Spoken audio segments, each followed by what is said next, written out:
सालों के लिए समय थम सा गया था, लेकिन अब पूरा भारत खुशी से झूम उठेगा. Noting that India's daughters have made the nation proud in many international sporting events, the Prime Minister said that the society is benefiting from the progress that women are making in various fields. Hello and welcome to All Indians Matter. I am Ashraf Engineer. We've just had the player auctions for the Women's Premier League or WPL. It was a windfall, richly deserved for our women cricketers, and the league itself is widely viewed as an inflection point in the women's game. In this episode, I don't want to talk numbers much, but I do want to look at what this means for women's cricket in India. But just for perspective, let me give you a couple of numbers. The 5 teams have fetched the Board of Control for Cricket in India or BCCI 4,669.99 crore rupees, and the media rights have sold for 951 crore rupees. This makes the WPL the second biggest T20 league in the world, behind the Indian Premier League. All Indians Matter. The WPL is significant because in it we finally have the recognition of the commercial potential of the women's game. To me, it's also a significant step towards gender parity in cricket. Now when it comes to cricket in India, we are fairly used to insane numbers, but with those that I mentioned earlier, the WPL is behind only the Women's NBA Basketball Championship in the US and the Women's Super League Football Tournament in the UK in terms of broadcast deals in women's sports.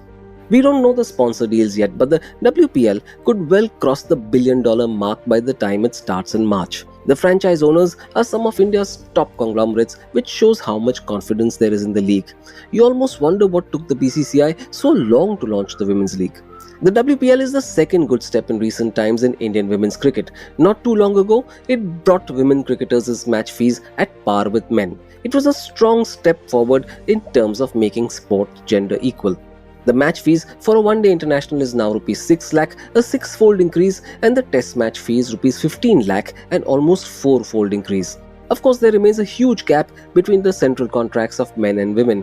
A male cricketer in category A gets a Rs 5 crore contract, while the same for the women is Rs 50 lakh. Hopefully, this imbalance will be corrected soon too. It's obvious that investment in commercial viability leads to development of the sport. It's what happened in the men's game, and that's what will happen in the women's game too. Young girls will see our women cricketers as idols, and that will drive participation at the club and grassroots level. It's from there that the future Mithali Rajas and Jhulan Goswamis will emerge.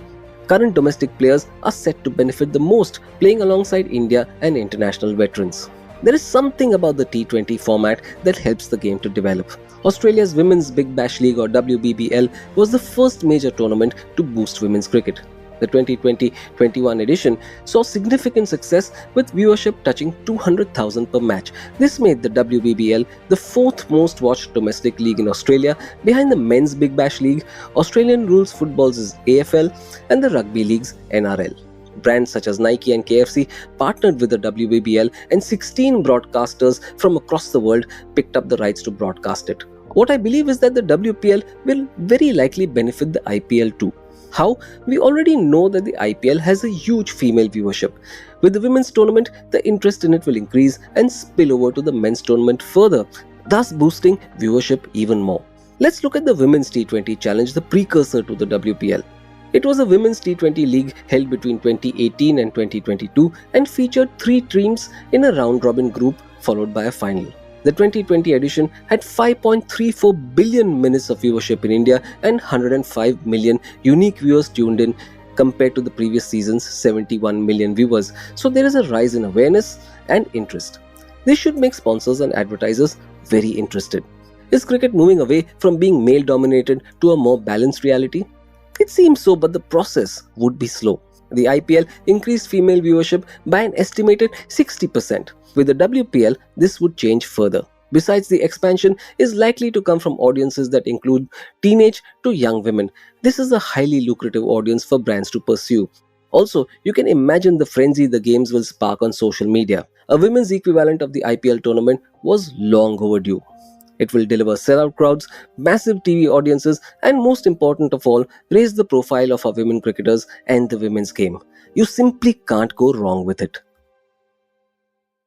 Thank you all for listening. Please visit allindiansmatter.in, that's ALLINDIANSMATTER.in, for more columns and audio podcasts. You can follow me on Twitter at Ashraf Engineer, that's ASHRAFENGINER, and All Indians Count, that's ALLINDIANSCOUNT. Search for the All Indians Matter page on Facebook. On Instagram, the handle is All Indians Matter. Email me at editor@allindiansmatter.in. Catch you again soon.